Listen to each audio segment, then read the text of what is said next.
In late June 2026, the United Nations Secretary-General stood in London to integrate the global response to the climate and energy crises. The address positioned deforestation and nature restoration as the center of the climate response, governed as a single system. While the policy language fused climate and nature together, the actual ledger mechanisms and dispersed capital have yet to align. This readiness chart shows high scores for political language, underwriting tooling, and public budget framing. The dispersed capital ledger, however, remains at zero. This gap between rhetoric and funding represents a specific market opening. The advantage now belongs to whoever translates the UN mandate into a functional, underwritten financial instrument. Securing funding requires satisfying internal corporate financial decision-makers. Following EU Green Week directives, nature restoration serves as a core public and corporate budget line. This targets the first primary buyer, the corporate treasury. The second buyer is the insurance underwriter.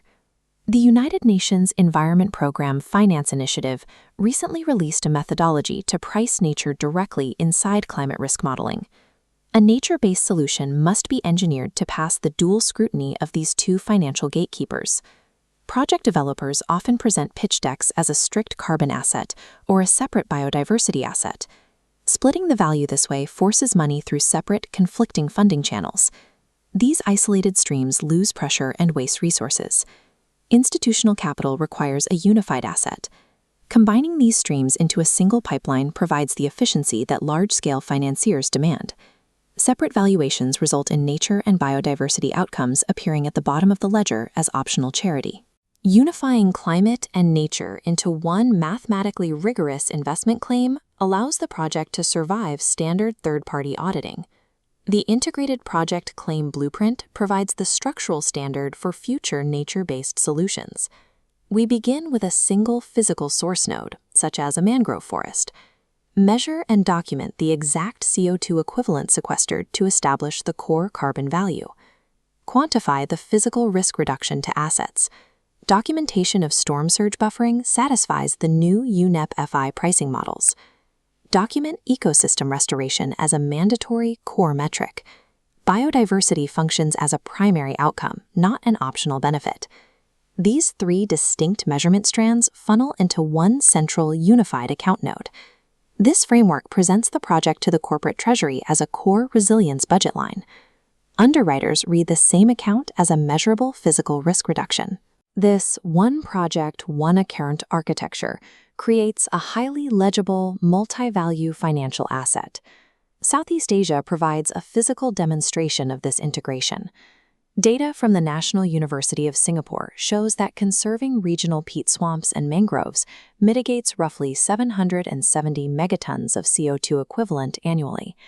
These systems mitigate over half of Southeast Asia's land use emissions using only 5% of its land surface. An integrated claim must anchor to the host region's nationally determined contributions.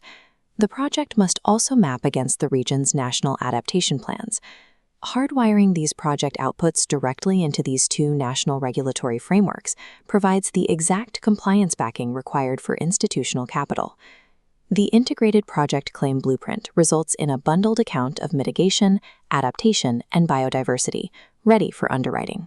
This approach structures a heavily governed, accurately priced system of operational risk resilience. Climate Week NYC in September serves as the proving ground, where corporate leadership will look for these integrated claims.